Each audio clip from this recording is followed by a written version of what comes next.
So last week I did a video about Ouija board stories. Not gonna be thinking I've got plenty more paranormal stories, as I said before, and I've been asked to tell some of those, and that's great. But going on with the whole Ouija board thing, talk about haunted objects, I have a doll.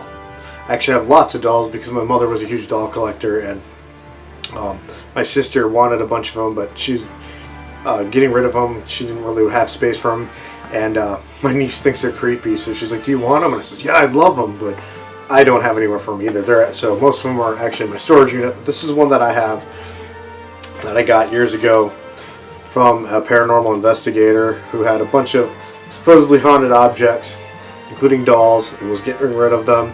And I was like, whatever your most active doll is, I will take that off your hands. I was like, here you go. She said her name is Miriam, and that she likes to appear as like a foggy apparition sometimes. And that sometimes she'd get like a sweet smell emanating from her. I have a story, but I'm holding her backwards because when I picked her up to this video, I bumped her face with my thumb and I knocked one of her eyes out. Like, no joke. And so this is actually one of the few like porcelain dolls I've got that's not creepy, which is kind of nice, which is probably why it's one of the ones in the house, plus the whole haunted aspect of it. I'd feel bad leaving her in a storage unit. But, so I had her this week. I'm going to turn her around, but it's like, but she's missing this eye. It makes it look even creepier, I would say. So I just wanted to warn people that, if you don't like dolls, especially creepy looking ones, you can turn this off. But anyway, that's her. I would definitely pay to take her to a doll hospital and get that eye fixed. That eye fell down inside of her. I can hear it rattling around. So as far as like paranormal experience with her, I didn't really have too much happen. You can see her head's kind of cocked to the side. It wasn't always. It used to be straight. And if you look, there's no joint on her neck. And there's been plenty of times where I've come in the room and her head, like, this is the most common position, but I've seen it like cranked the other way and whatever way, and I've seen it like tilted to the side, looking up, looking down. So that's weird. I've also come in the room and seen like her hair completely like sticking up on, like, she's almost got like this cowlick now. She didn't have that when I initially got her, but her hair would stick up so often that it's kind of like that now. As well as I've had her dress lifting up like that. But I do have a story. And it didn't click to me what was going on right away. But anyway, so she was in my bedroom at my old apartment. And one afternoon, I'm laying in bed. I'd woken up, because I work nights. And I'm laying in bed, and I'm just kind of staring at the ceiling. I got the windows open because it's like a nice spring morning. I'm getting this nice breeze. And I'm like, man, this is nice. And I noticed Thor. He's sitting over here. You probably can't see him.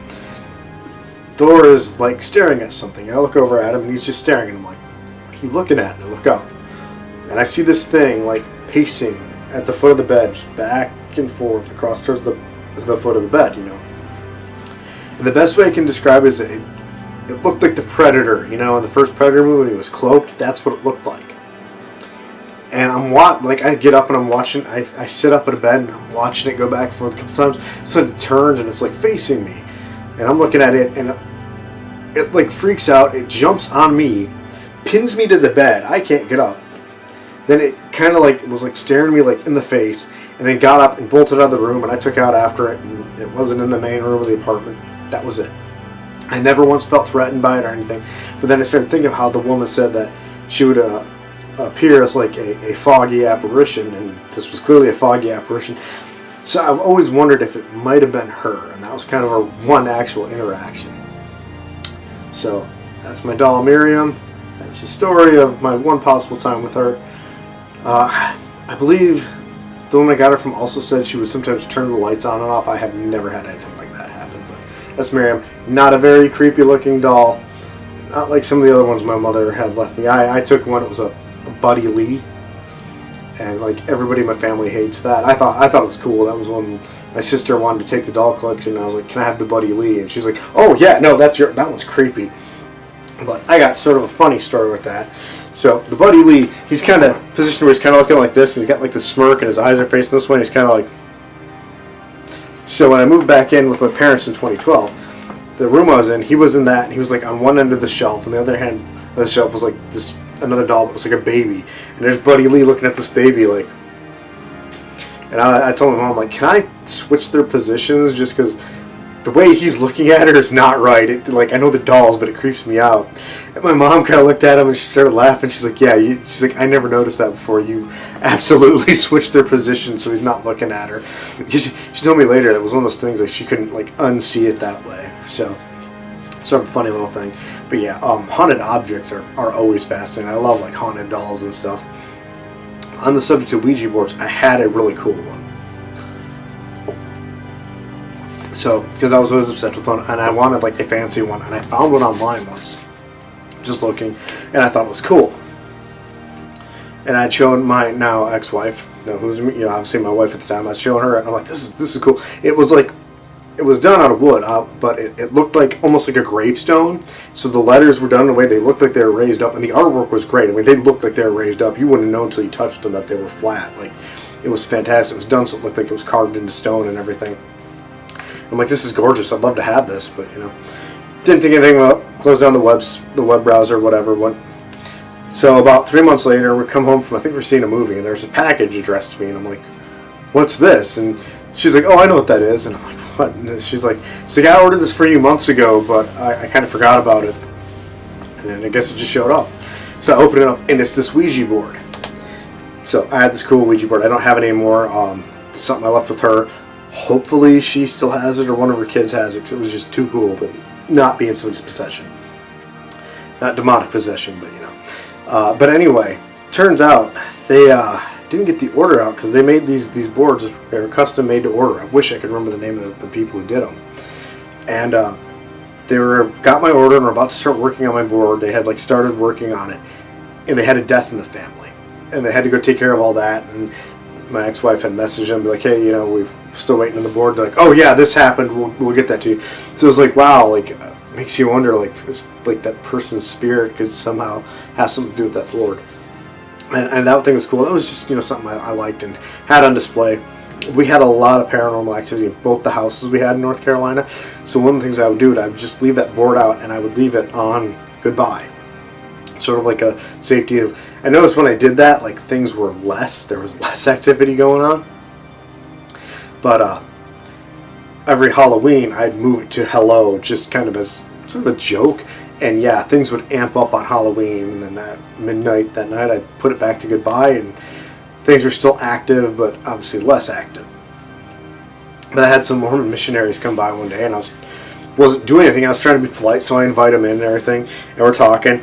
And the one guy's just kind of staring off at it at the table, and I'm like, what's wrong? And he's like, and I'm like, oh yeah, the Ouija board. I'm like, I don't use it. It's just for decoration. And he goes, kind of creeps me out. And the other guy looks at the other missionary looks over it and he's like, I mean, I'm not a fan of the boards, but that was pretty cool. So everybody's got their own opinion on it.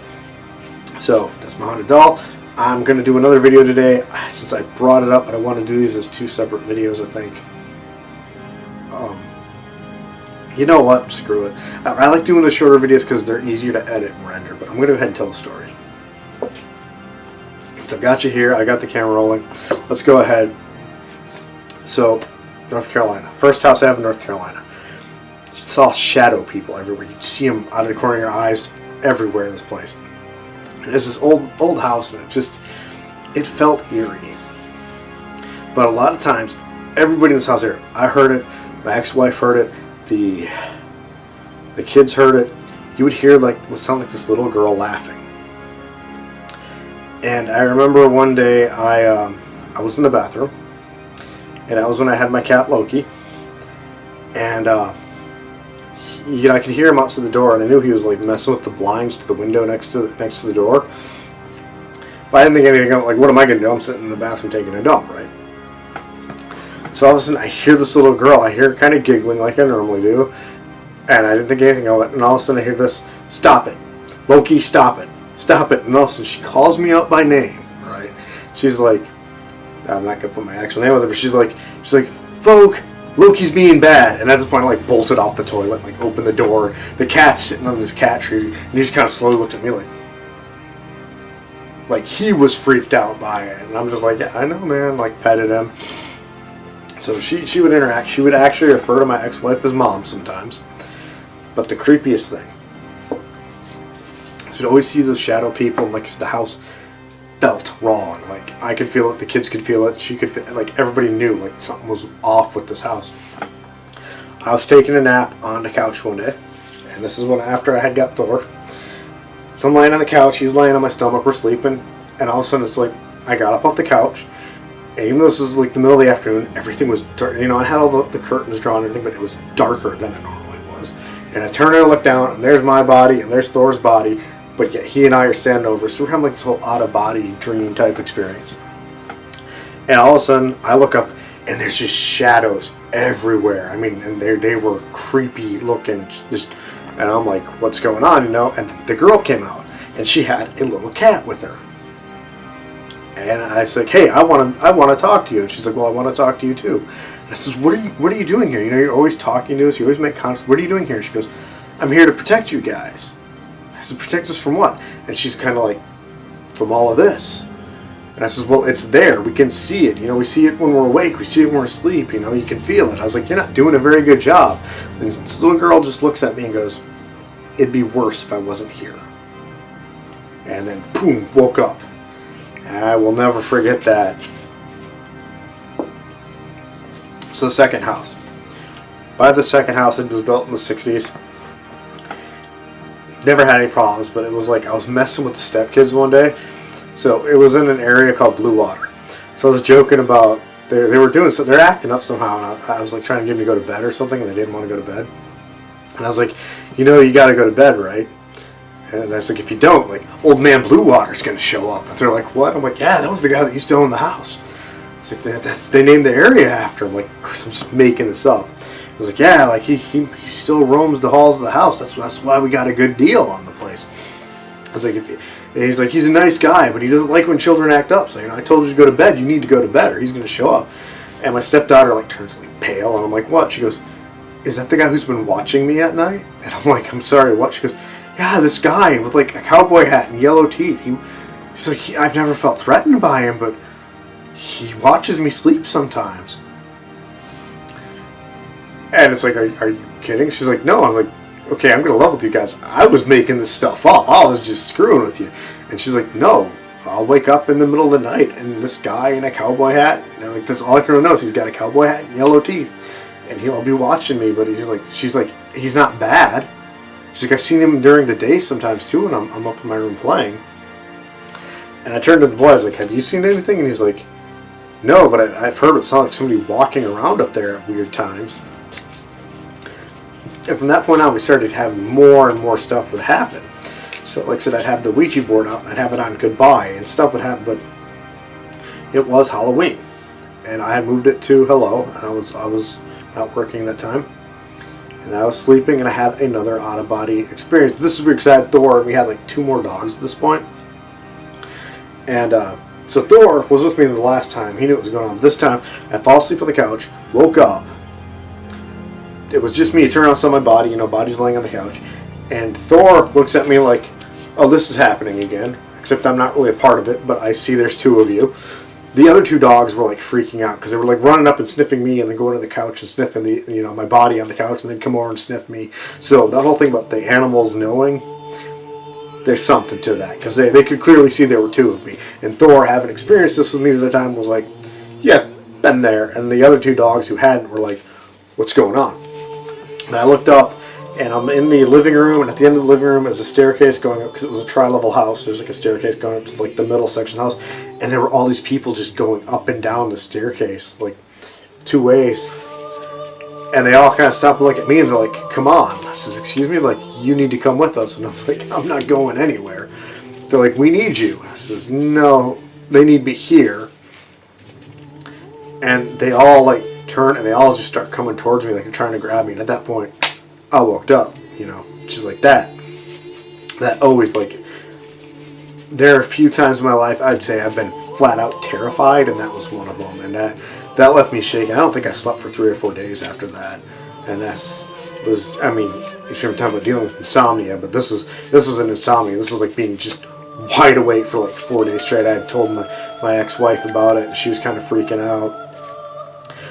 But I had a friend who was pretty in tune to these things as well, and she's like, I think this house sits on some sort of a portal or something. I was like, yeah, had that thought too, but it was so weird. Like nothing really happened that I noticed at all until he started mentioning this whole thing about Old Man Blue Water, and it just came like this joke, like, you know, hey, is Old Man Blue Water still watching you kids at night? I'm like, I haven't seen him in a while, but if he shows up, that's cool. But yeah, you'd get these things in there that was one where the other house felt wrong. This one didn't feel bad, but it was like that one time, like it felt threatening just that one time. So those are two of my stories from North Carolina. Plus we talked about the haunted doll, my girl Miriam. Isn't she lovely? I've got plenty more stories to share with you. So until then, I'll see you later.